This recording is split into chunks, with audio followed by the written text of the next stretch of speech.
This is lesson 4 of chapter 2 in pre-calculus. Now we're going to look at how to algebraically solve 3 types of equations. The first is absolute, the second is radical, and the third fractional equations, okay? Not as laborious as the previous lesson. That's right. You like that word?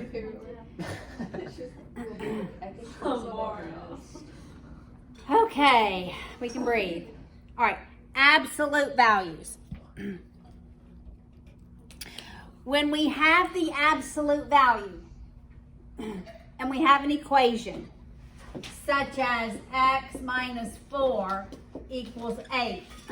Well, the value of x minus 4 can equal 8. But the value of x minus 4 can also equal negative 8, right? Because if I put negative 8 inside the absolute bars, it gives me positive 8.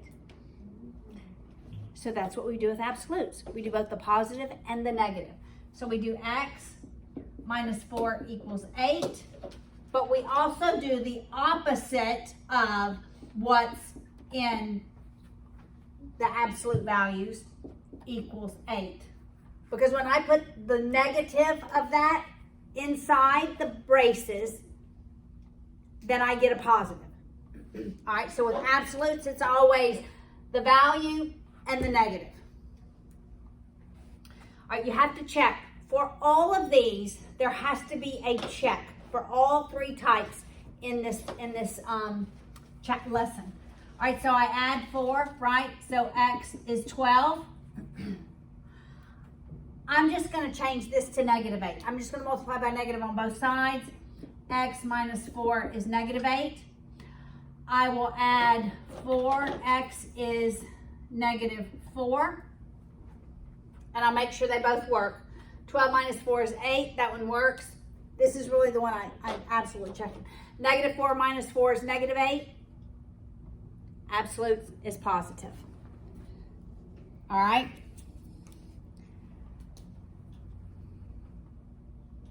My book closed.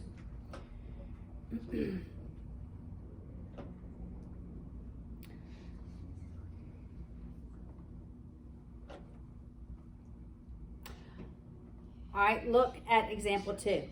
This is when we have a potential. So typically, guys, everybody look here. So I want us to think logically through this. As long as I have an absolute value equals just a constant, and that constant is positive, I'm going to have 2 solutions. If this value is negative, no solutions, right?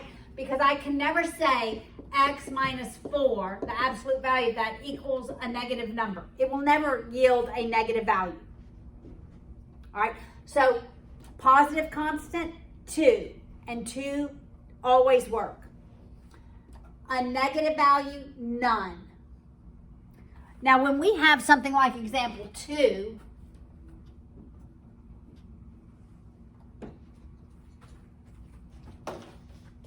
and we have the value of an x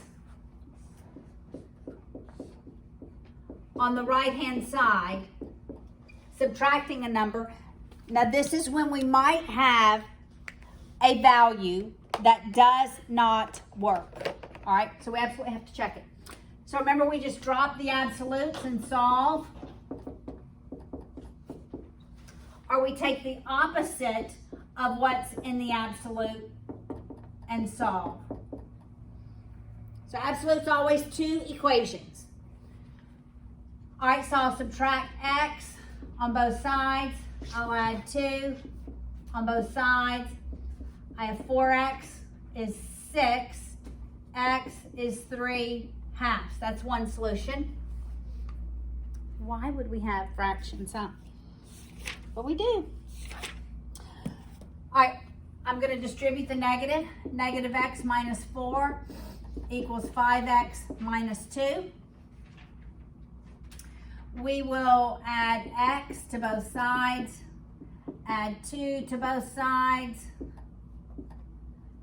And we have 6x equals negative 2. X is negative 3. So we're going to try this. Well, I can already see this is not going to work. Why is this not going to work? When I plug in negative 3 here, what do I get? A negative number. Will the absolute value ever equal a negative number? So 3 doesn't work. Positive number, I'm just getting bigger. Okay, we have to do it. 3 halves plus, let's do 4 as halves, 8 halves, right? Equals 5 times 3 halves, which is 15 halves, right? 15 halves minus 4 halves. So that's 11 halves, that's 11 halves, 3 halves works. So that's our answer. That's your answer, yes. All right, with example 3, we now have a quadratic. But we're going to do the same thing.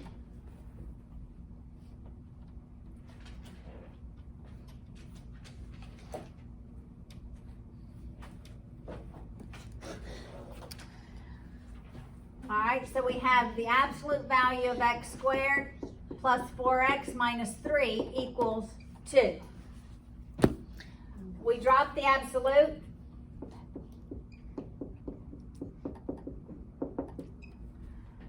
We take the opposite of what's in the absolute. Instead of distributing that negative, I'm going to make the 2 over here negative. So I'm multiplying both sides times a negative. So I have x squared plus 4x minus 3 equals negative 2. It's quadratic. We're going to set them equal to 0 and solve. So I'm subtracting 2. X squared plus 4x minus 5 equals 0. I think I can easily factor this. What are factors of negative 5? Such that we add them and get positive 4. 5 and negative 1. I wonder if this works. Which one's positive? 5. Positive 5, negative 1. So what does x equal? Negative 5, positive 1. We'll check it in a minute. I think probably both of them will work. All right. This one, I'm adding 2. So we have x squared plus 4x. I'm adding 2. That leaves me with negative 1. This one I have to use the quadratic. There's no factors of negative 1. Added together, I get 4. So it's the opposite of b. Plus minus the square root. B squared minus 4 times a times c all over 2a. We'll do this algebra together. Negative 4 plus minus, it's going to be over 2. That's 16 plus 4 is 28. So it's the square root of 28, which is 2 square root of 7, because 28 is 4 times 7, right?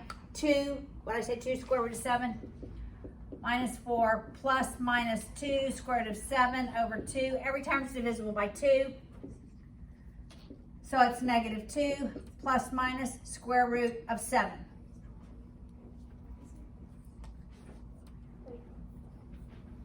I divided every term by 2. That becomes 2, that becomes 1, that becomes 1. Okay?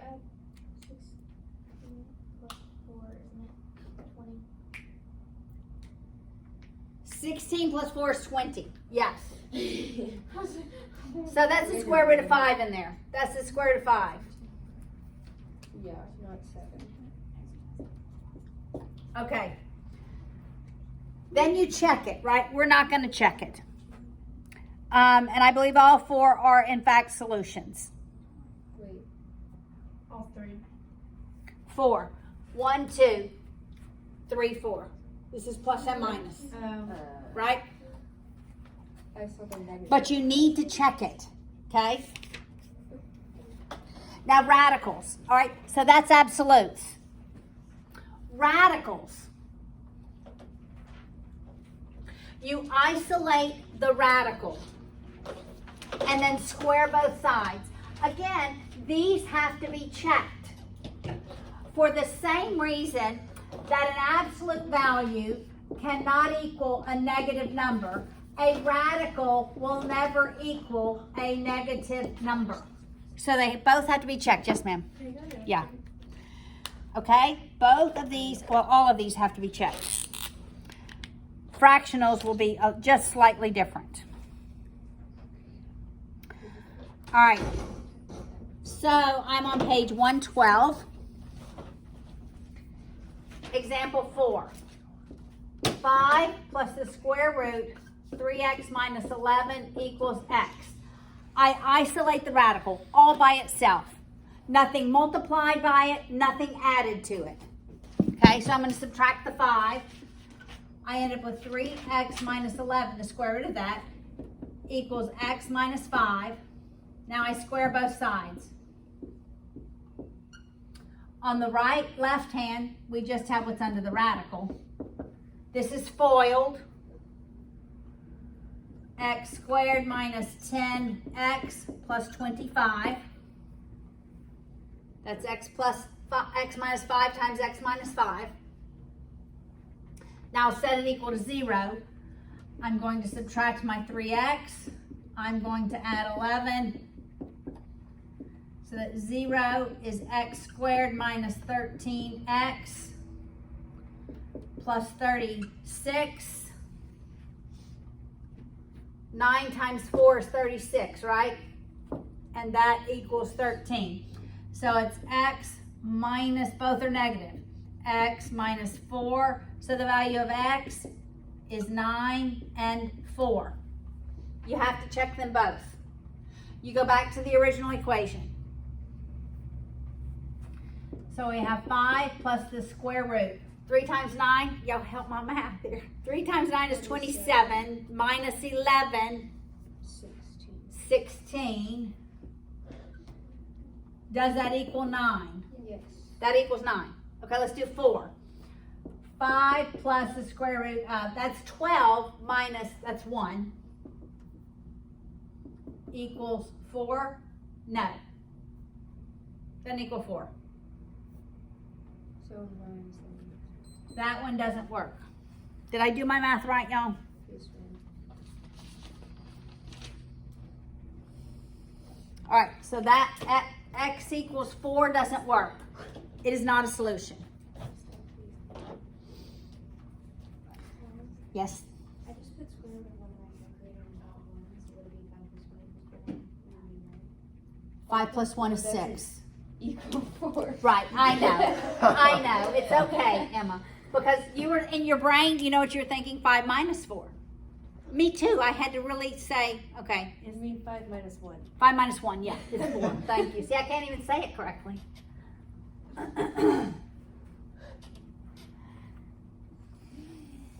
Okay. It's been a long week. The week is just barely beginning. That's why it was long. I know. Okay, look at this second one.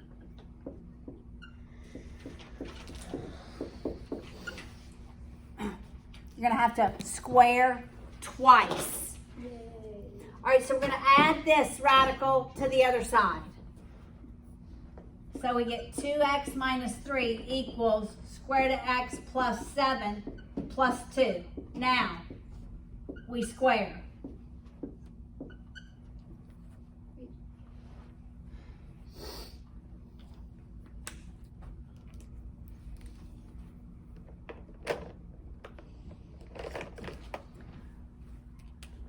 We know what happens on the left-hand side.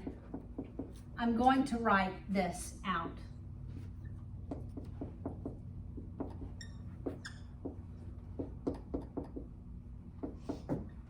So we can see it foiled. I need new markers, don't I? Okay, the radical times the radical is just what's under the radical. X plus 7. Times 2 is just plus 2, square root of x plus 7. Times 2 is plus 2, square root of x plus 7, plus 4.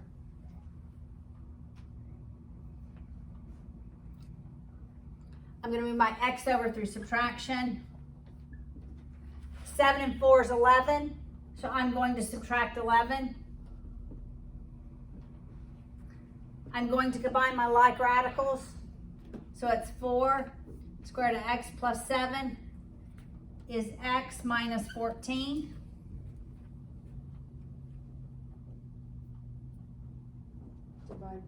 Divide by 4.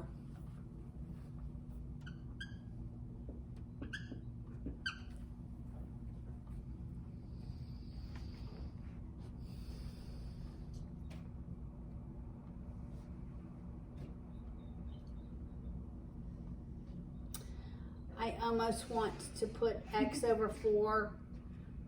I almost want to put that separate, but square it. Square it. We'll go over here. This is, okay, it's the numerator squared, it's the denominator squared, right? So, x minus 14, I cannot even write. X minus 14 times x minus 14 all over 16, right? Equals x plus 7. All right, let's FOIL that numerator. X squared minus 28x. What's 14 times 14? 196. 196 over 16 equals x plus 7. Let's eliminate our denominator by multiplying every term by 16.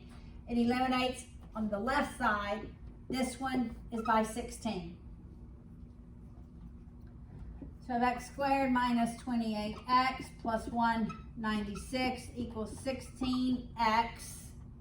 What's 7 times 16? 112.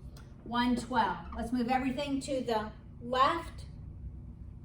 So we're subtracting 16x, we're subtracting 112. And we have x squared minus 42x plus 84 84. equals 0. All right. What's 84 divided by 2?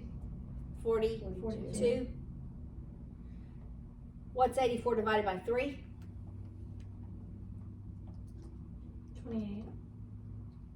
All right, let's use the quadratic. Wait, y'all, this should be 44. I did this wrong. Somewhere I did this wrong. Oh. Wait, yeah, 6 plus 8 is 28 14. plus, 6 plus 8 is 6. 14.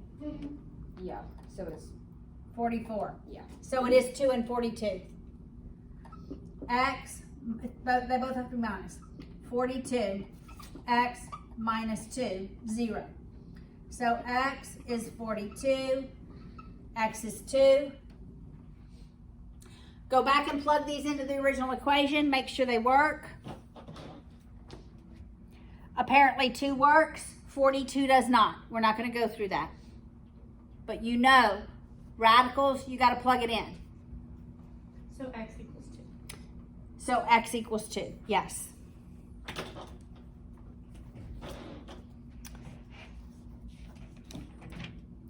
All right, let's move on to example 7.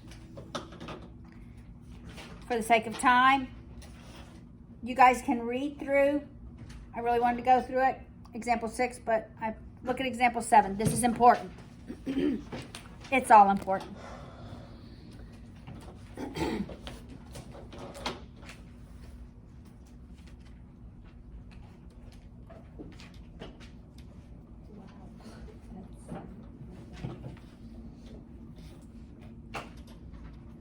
All right, now we have, these are called rational functions. Why? It's a ratio of binomials.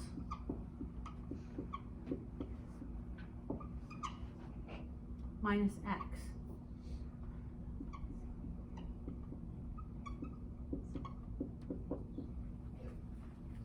Okay. We want to solve for the numerator first.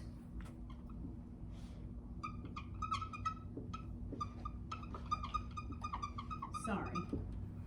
Solve for the numerator. Once you solve for the numerator for x, just as you're solving just like it's by itself. Because when the numerator is 0, 0 over anything is 0, okay? So when our numerator is 0, this is 0. Unless one of those values makes the denominator 0.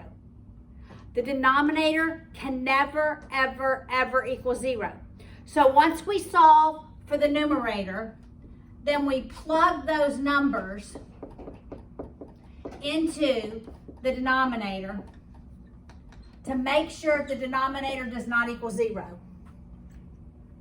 So that's how we're checking these fractional, rational functions, equations, all right? All right, so we'll start. 6x minus x minus 1. Okay, I'm going to use the quadratic. That's going to be quick. All right, it's the opposite of 1, which is 1. Plus minus the square root. 6 squared is 36. Isn't it 6x squared? Yeah. It's 6 squared, yeah. Wait, I thought it was. It's 1 squared. Okay. B. It's the B value. It's 1. 1 minus 4 times 6 times negative 1. So that's going to be plus 24, right? All over 2a. So under here is going to be 25 because that's 1 plus 24. Square root of 25, I'm just going to say is 5, right? 6 times 2 is 12.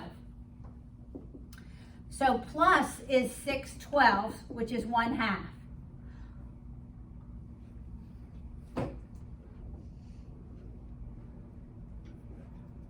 Minus 1 minus 5 is negative 4. Negative 4/12 is negative 1/3.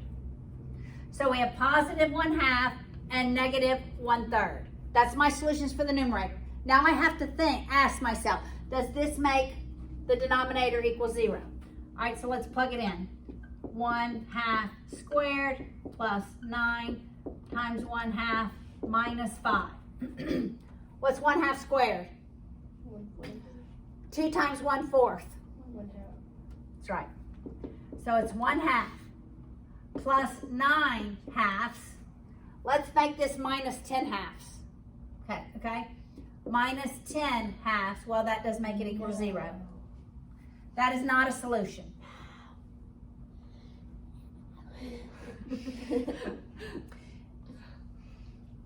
The denominator can never equal 0, even when the numerator equals 0. We're never even dividing 0 divided by 0. Why? Because that function is undefined when the denominator equals 0. All right, so we're going to learn very soon that a 0 of the denominator and the numerator is a hole in the graph. All right, I bet negative 1/3. What's negative 1/3 squared? 1/9. 1/9 plus 9 times, almost put 1/9 again. Let's write, we'll just 15 thirds. okay, so that's 2/9 minus 3. But let's put it with 9 in the denominator. 3 with a 9 in the denominator has a 27 in the numerator. 5 with a 9 in the denominator has a 45. I know that's not 0. So negative 1/3 works.